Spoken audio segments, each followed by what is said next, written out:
함께 하신 하나님 말씀 요한계시록 18장 13절로 20절까지 말씀입니다.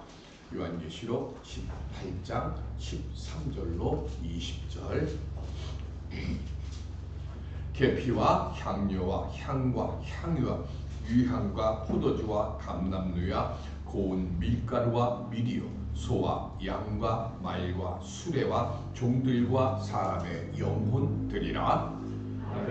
내 영혼이 탐하던 과일이 내게서 떠났으며 맛있는 것들과 빛난 것들이 다 없어졌으니 사람들이 결코 이것들을 다시 보지 못하리로다. 바벨론으로 말미암아 치부한 이 상품의 상인들이 그의 고통을 무서워하여 멀리 서서 울고 애통하여 이르되 있도다 있도다. 큰 성이여 승낙고와 자조와 붉은옷을 입고 금과 보석과 진주로 꾸민 것이네. 그러한 부가 한 시간에 망하였도다. 모든 선장과 각처를 다니는 선객들과 선원들과 바다에서 일하는 자들이 멀리 서서 그가 불타는 연기를 보고 외쳐 이르되 이 큰 성과 같은 성이 어디 있느냐 하며 티끌을 자기 머리에 뿌리고 울며 애통하여 외쳐 이르되 화있도다 화있도다 이 큰 성이여 바다에서 배부리는 모든 자들이 너희 보배로운 상품으로 취부하였더니 한 시간에 망하였도다. 하늘과 성도들과 사도들과 선지자들아 그로 말미암아 즐거워하라. 하나님이 너희를 위하여 그에게 심판을 행하셨습니다 하더라. 아멘. 주님 기뻐하시는 자리를 지켜가며 복의 길로 인도함 받는 우리 모든 심령들 되시기를 주님의 이름으로 축원드립니다. 사순절 첫째 주를 지납니다. 제2의 수요일부터 부활절 전날까지 40일간을 우리는 사순절이라고 합니다. 그 시작이 제2의 수요이죠. 종려나무 가지를 태운 재를 가지고요. 그 제2의 수요일날 예배 참석한 사람들 이마에 십자가를 이렇게 그립니다. 그리고 그 십자가를 그린 것을 통해서 십자가의 의미를 되새기며 예수 그리스도를 묵상하는 기간이 사순절입니다. 이 사순절 기간 동안 우리는 뭘 해야 합니까? 예수님의 길을 따라가려면 먼저 내 자신을 깊이 성찰하고 그리고 돌이키는 회개가 필요한 겁니다. 왜 그럴까요? 이사야는 하나님을 만날 만한 때에 뭐라 그랬어요? 찾으라 그랬고요. 가까이 계실 때에 뭐 하라 그랬어요? 하나님을 부르라 그랬어요. 그러니까 찾고 부르라고 하면서 악인들은 그의 길을 불의한 자는 그의 생각을 버리고 여호와께로 돌아오라라고 합니다. 그러면 하나님께서 긍휼히 여기셔서 너그럽게 용서해 주실 것이라고 했습니다. 이게 왜 중요할까요? 이사야 55장 8절 시작. 이는 내 생각이 너희의 생각과 다르며 내 길은 너희의 길과 다름이니라. 여호와의 말씀이니라. 아멘. 하나님의 뜻과 길이 다른 것이 뭐예요?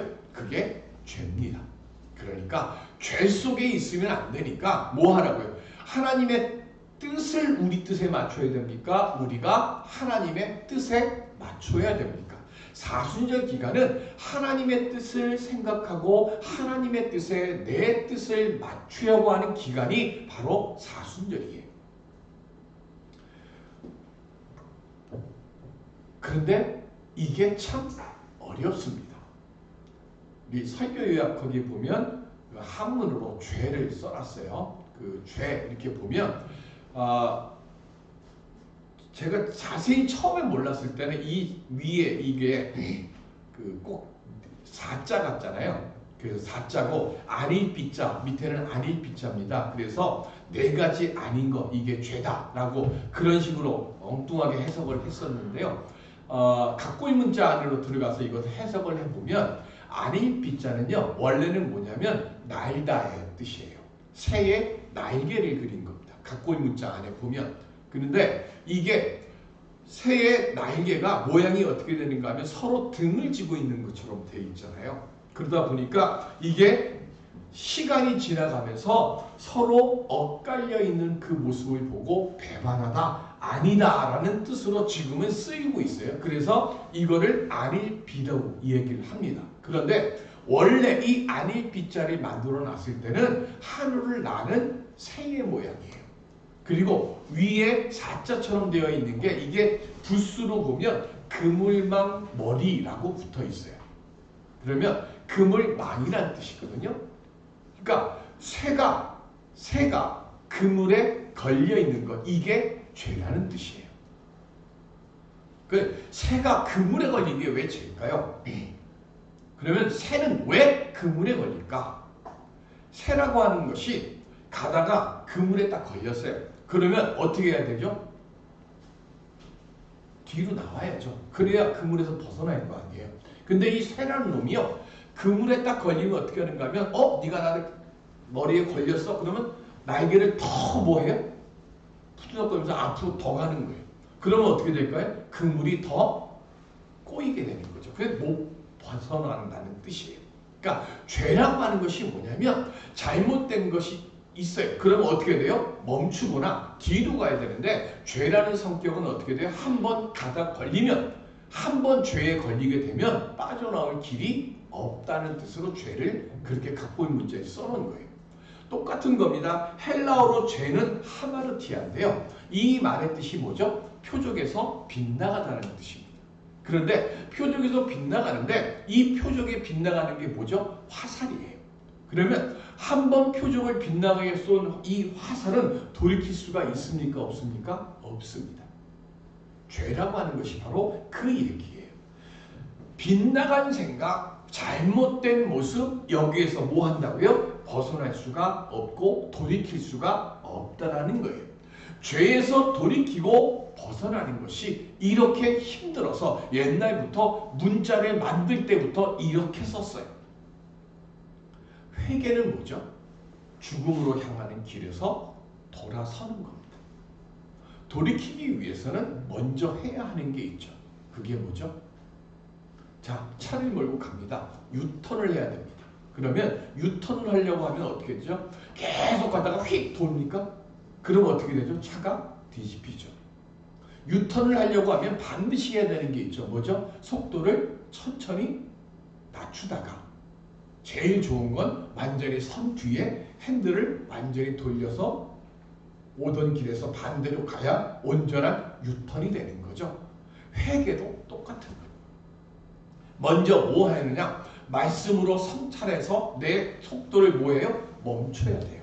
점점 줄이다가 말씀 속에서 나를 돌이켜보고 내 걸음을 멈추고 이 그릇된 길에 있는 잘못된 그물에 씌어있는 발걸음을 멈추는 거예요. 자기를 먼저 성찰해야 돼요. 그리고 난 뒤에 뭐예요? 죄와 잘못을 깨닫고 주님의 뜻에 나를 맞추기 위해서 돌이켜야 돼요. 그게 회개입니다.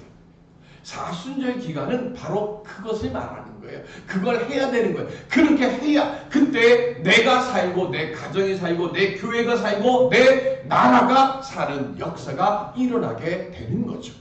이 사순절 기간 동안 우리 수없이 많은 사순절을 지냈고 수없이 많은 부활절을 지냈습니다. 바라는 것은 이번 사순절 기간 동안 우리가 많은 것 중에 정말로 한 가지만이라도 우리 가던 발걸음 멈추고 돌이켜서 하나님이 기뻐하시고 주님이 기뻐하시고 우리 교회의 기쁨이 되어지는, 그리고 내 삶의 기쁨이 되어지는 회개의 한 가지 제목을 우리 고치고 하나님의 감사함과 거룩함의 그 자리에 함께 찬송하며 살아갈 수 있는 우리 모두가 될 수 있기를 주님의 이름으로 간절히 기원 드립니다. 그럼 어떻게 하면 그렇게 걸어갈 수 있을까요?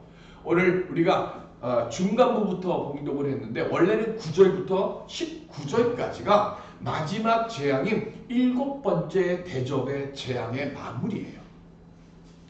바벨론이 무너지는 것을 보고요, 세 부류의 사람들이 슬픔의 노래, 즉 애가를 합니다. 첫 번째는 9절로 10절인데 이거는 바벨론과 함께 음행했던 이 세상의 권력자들이고, 두 번째는 11절부터 16절까지 바벨론이 조장한 그 사치풍조를 힘입어서 부귀영화를 누렸던 상인들이고요. 그리고 마지막 세 번째는 17절로 19절까지인데 이 세상 권력자들과 그리고 상인들이 거래하는 그 물품을 운송해주고 부를 축적해 나갔던 선주, 객원들, 선원들이 부르는 애가입니다. 이들이 왜 애가를 부를까요? 그게 두 가지입니다. 첫 번째는 바벨론이 받는 심판을 자신들도 받을까봐 두려워가지고요. 13절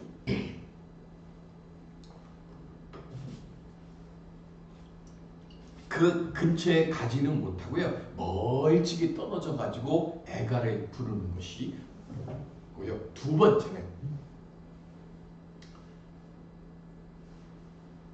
그걸 가지고 내가 부를 쌓았잖아요. 근데 그게 갑자기 한순간에 다 사라져버리는 거예요. 내가 누리고 가지고 풍요롭게 살았던 그 모든 것들이 한순간에 다 사라져버리니까요.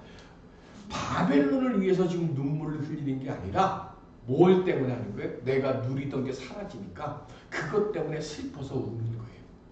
성도는 뭘 위해서 울어야 될까요?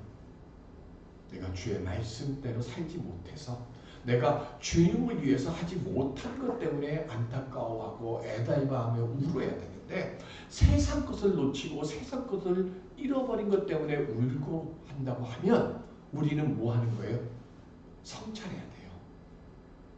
내가 무엇 때문에 지금 울고 있는가를 우리는 돌이켜볼 줄 알아야 하는 거죠. 번성하던 바벨론이 한순간에 팍 무너져버려요. 그걸 통해서 한 가지 주님의 약속의 말씀이 있어요.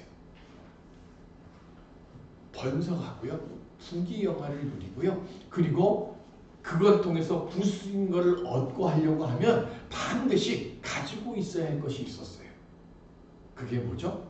요한계시록 13장 17절 시작. 누구든지 이 표를 가진 자 외에는 매매를 못하게 하니 이 표는 곧 짐승의 이름이나 그 이름의 수라. 아멘. 뭘 가지고 있어야죠? 짐승의 표. 그죠? 짐승의 표가 있어야 매매를 할 수 있는 거예요. 가장 기본적인 거. 근데 성도들은 짐승의 표가 있어요, 없어요? 없어요. 성도들은 짐승의 표가 없다 보니까 삶을 살아가는데 필수적인 매매를 할 수가 없어요. 필수적인 매매를 할 수 없으니까 일상적인 삶을 영위해 나가는 것도 힘들고요. 더 나아가서는 굶어 죽을 수도 있는 그 상황까지, 극단적인 상황까지 내어 몰린 것이 성도들이에요. 지금까지 성도들은 믿음을 지킨다는 그 대가 때문에요, 혹독한 고난과 시련 그리고 죽음에 이르는 핍박을 견디면서 지내온 거예요. 그런데 이제 드디어 그들이 믿음을 지켜왔던 것에 대한 보상이 일어나기 시작합니다. 그럼 반대는 어떻게 되는 거죠? 짐승의 표를 가지고 호의호식하면서 살던 세상이 한순간에 멸망을 하고요. 그리고 그 짐승의 표를 가지고 있던 그 권세를 가지고 성도들을 핍박하던 사람들도 이제 뭐 하는 거예요? 그 일들에 대한 심판을 받게 되는 것이 남는 겁니다. 12절과 13절은요, 1세기경에 로마에서 장사했던 품목들이 쫙 나열돼요. 7종류의 28품목으로 되어 있습니다. 그런데 그 중에요, 13절 맨 마지막에 보면 종들과 사람의 영문들까지 매매해요. 여기서 종은요, 헬라어로 소마입니다. 소마는 뭐죠? 몸을 얘기하는 거예요. 그리고 영혼은 헬라어로 푸시케입니다. 이건 뭐죠? 영, 목숨, 생명, 사람이라는 뜻입니다. 그러면 소마와 푸시케를 매매하는 거예요. 이게 뭘 뜻하는 걸까요? 그 당시에는 무슨 제도가 있었습니까? 노예 제도가 있었던 시대입니다. 그리고 로마는 전쟁에 나가기만 하면 패배를 몰랐던 나라입니다. 전쟁에 나가면 승리를 하고 돌아옵니다. 승리를 하고 돌아오면 로마 군인들만 돌아오는 게 아니라 누가 따라와요? 포로들이 딸려오고요. 정복한 지역에 나라의 일반 사람들이 끌려옵니다. 그리고 그들은 뭐가 되는 거죠? 노예가 됩니다. 노예가 되면 어떻게 해요? 노예로 매매를 합니다. 그리고 그것뿐만이 아니라 그 당시에 일어났던 것, 콜로세움에서 있었던 것, 그게 뭐죠? 검투사, 그죠? 글래디에이터가 만들어지는 거예요. 그렇게 돼서 그 글래디에이터를 만들어서 뭘 하요? 목숨을 걸고 싸움을 하게 합니다. 이게 영혼을 매매하는 거예요. 이런 일상의 그 모든 일들을 지금 요한은요, 죄로 고발하는 거예요. 그리고 그런 일들로 인해서 심판을 받게 된다고 말을 합니다. 짐승의 표를 가진 사람들은요, 모두 다 하나님 없는 삶을 사는 사람들입니다. 그리고 이들은 모두 다 자기 영광을 위해서 살고 하나님을 외면하는 삶을 살게 되어 있습니다. 요즘 이 요한계시록 18장의 상황이 우리의 상황하고 똑같잖아요. 하나님 없이 사는 게 더 좋다고. 그죠? 교회 다니면 크게 부담된다고요. 어저께 용산에 계시던 분이 석방되고서 탁 했던 말 중에 하나가 뭐냐면 구치소에서 성경 말씀을 열심히 읽으셨대요. 제발 그 성경 말씀을 통해서 성령의 역사가 좀 일어나기를, 좀 그 말씀을 딱 듣는, 그 얘기 뉴스를 딱 듣는 순간 주여 저 영을 회개시켜 주옵소서라고 하는 기도가 그냥 확 올라오는 거예요. 하나님 없이 사는 게 더 좋아. 이 시대나 요한계시록의 시대나 모두가 다 자기 영광을 위해서 살고 하나님을 외면하는 삶을 살고 있어요. 짐승의 표를 가진 사람들을 다 뭐예요? 하나님의 그 관계 없이 하나님 없는 삶을 사는 사람들입니다. 그리고 그걸 요한은 뭐라 그래요? 음행이라고 말합니다. 그리고 14절에 보면 내 영혼이 탐하던 과일이라고 했어요. 이거는 탐욕스럽게 움켜쥐고 있던 물질과 불을 말합니다. 그리고 또 한 가지가 있습니다. 창세기 3장 6절 시작. 여자가 그 나무를 본즉 먹음직도 하고 보암직도 하고 지혜롭게 할 만큼 탐스럽기도 한 나무인지라. 여자가 그 열매를 따먹고 자기와 함께 있는 남편에게도 주매 그도 먹은지라. 아멘. 뱀의 유혹에 넘어간 뒤에요, 선악과 나무를 딱 보니까 보암직도 하고 먹음직도 하고 지혜롭게 해줄 만큼 탐스러워. 그런데 하나님이요, 선악과 나무를 보고 아담에게 뭐라고 말씀하셨어요? 이거는 먹지 마라. 먹으면 정녕 네가 죽으리라 그랬어요. 근데 죽는 것보다 더 강한 거 있어요. 뭐예요? 욕망이에요. 욕심이에요. 욕망이 있고 욕심이 생기기 전에는 선악과 나무를 쳐다볼 때 아무것도 몰랐어요. 보이지가 않았어요. 그런데 욕망이 생기고 욕심이 생기니까 저거는 하나님만을 먹으려고 남겨놓은 거야? 뭐야? 하면서 뭐가 되는 거예요? 탐욕스럽게 보이기 시작하는 거지. 먹으면 죽으리라는 그 경고의 말씀보다 내 욕구가 더 강해지는 거예요. 하나님보다 내 욕망과 내 욕심이 더 강해질 때 그때 뭐가 시작돼요? 하나님 없이 사는 삶이 시작되는 거예요. 지금 이 시대가 그래서 위기라는 거예요. 그런데 이제 그 모든 게 다 사라졌어요. 땅과 바다에서 바벨론의 멸망을 보면서 애통하는데 지금 20절에는 어떻게 되어지는 거죠? 하늘과 성도들과 사도들과 선지자들이 그로 말미암아서 뭐 하라 그래요? 즐거워하라 그래요.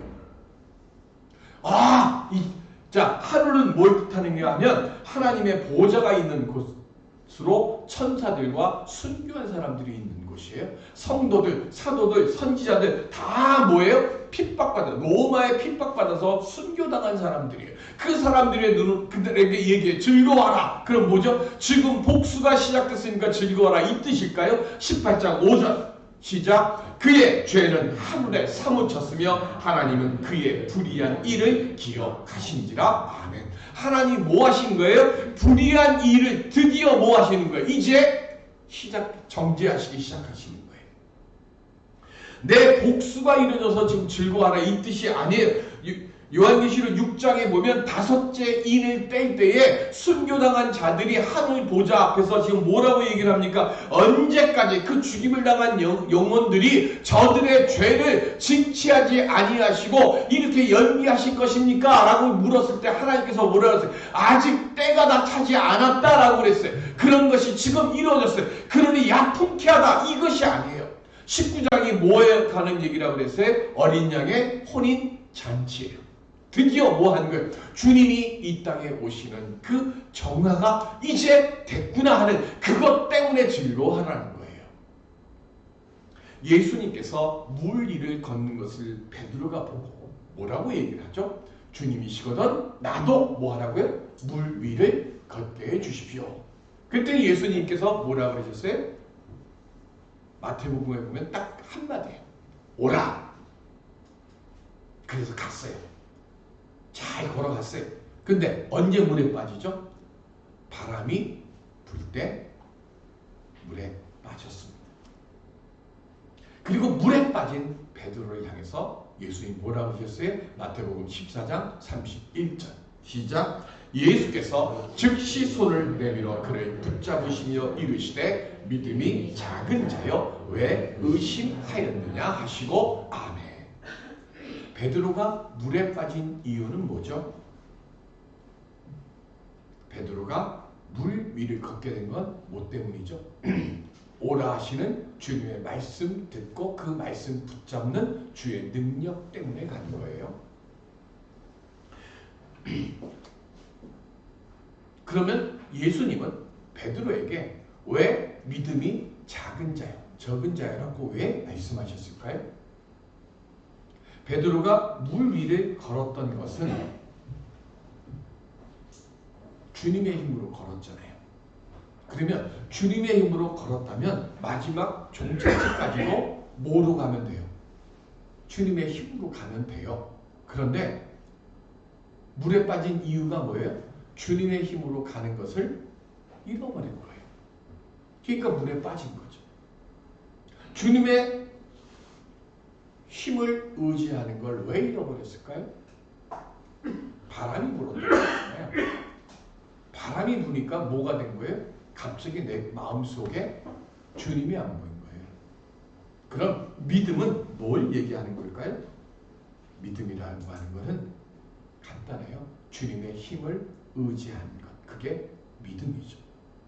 베드로는 주님의 힘을 의지해서 물 위를 섰는데, 그리고 물 위를 걸었는데 갑자기 바람이 휙 불어오면서 주님만 생각할 때는 염려가 없었는데 바람이 싹 오니까, 시험이 싹 오니까, 시험과 시련이 올 때 뭐 한 거예요? 주님만 바라보던 그 눈이 자기를 바라보기 시작합니다. 내가 할 수 있을까? 이 시련을, 이 시험을 내가 이길 수 있을까? 그러다 보니까 뭐예요? 시험의 바닷속으로 빠지는 겁니다. 아무도 없는 운동장, 그리고 도로를 가는데요. 그때는 차가 안 다닐 때는, 차가 다녀도 한 두세 대만 다니고 이럴 때는 운전을 잘해요. 그런데 차가 한 20대쯤 오고 30대 오고 50대 오고 막 이러면은 운전을 못해요.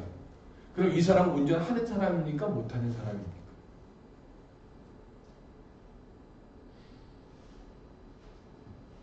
시험이 없고 시련이 없을 때는 예수 잘 믿어.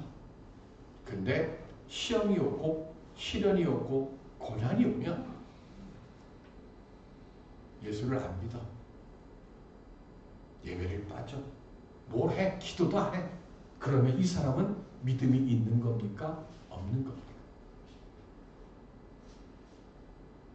아무 일도 없으면 믿음이 있는 것 같은데 시련이나 유혹이 찾아올 때 믿음의 자리를 지키지 못한다면 그건 믿음이 없는 거죠. 베드로는요, 수도 없이 여러 번 주님을 위해서 나는 목숨을 걸겠습니다. 저 사람들 다 도망가도 나는 예수님을 끝까지 지키겠습니다. 그랬어요. 그런데 진짜 목숨을 걸어야 될 그 상황이 왔을 때 베드로는 어떻게 했어요? 도망갔습니다.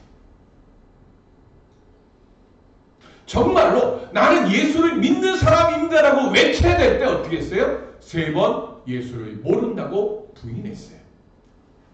우리는 베드로보다 낫습니까?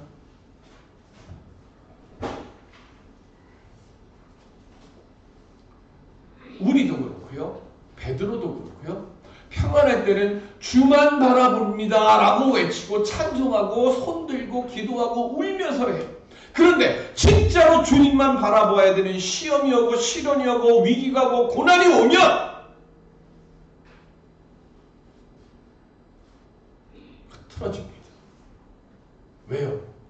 예수님은, 하나님은 우리가 이 세상에서 부귀영화를 누리며 살아가도록 보장해 주시는 분이 아니기 때문에 그래요. 주님은 우리를 하나님의 나라까지 인도하도록 동행해 주시는 분이지, 이 세상에서 모든 사람들 앞에서 떵떵거리면서 예수 믿고 성공하고 출세하고 부귀영화 누리고 이러고 했습니다, 이거 하라고 보장해 주신 분이 아니에요. 그러다 보니까 내 뜻하고 하나님의 뜻이 달라요. 그러면 어떻게 해야 돼요? 내 뜻을 하나님 뜻에 맞추려고 해야 되는데 하나님 내 뜻에 맞춰주세요라고 이야기를 하다 보니까 우리는 자꾸 주만 바라보는 눈을 세상을 보는 눈으로 바꾸고 있습니다.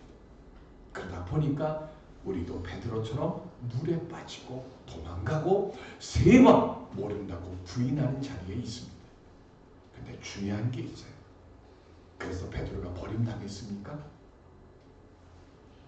베드로는 뭐 했어요? 뉘우쳤어요. 그리고 돌이켰어요. 사순절 기간입니다. 우리 모두 다 깨닫고 돌이키고 그리고 주님 기뻐하시는 애통함을 갖는 그 믿음의 자리에 설 수 있기를 바랍니다. 하나님이 인정해 주시는 애통함을 가질 때 지금의 이 눈물이 기쁨으로 변해질 것이고 지금의 이 낙심의 탄식이 하나님의 영광을 돌리는 찬양으로 변하게 해 주실 줄로 믿습니다. 그때에 세상에서 승리하고 세상에서 은총받은 자라 인정받는 삶을 살아가는 우리 모두가 될 줄로 믿습니다. 이 시간 그 은혜의 길을, 그 은혜의 걸음을 걷는 우리 모두가 될 수 있기를 주님의 이름으로 축원드립니다. 은혜의 아버지 하나님, 주님만 바라보는 믿음 다시금 주여 돌이켜보게 하여 주옵시고 주님 기뻐하시는 자리에 서는 우리들 되어서 이 슬픔과 이 답답함과 이 안타까움이 주님 기쁨으로 찬양으로 감사로 변하게 도와 주시옵소서. 감사하며 예수 그리스도의 이름으로 기도드립니다. 아멘.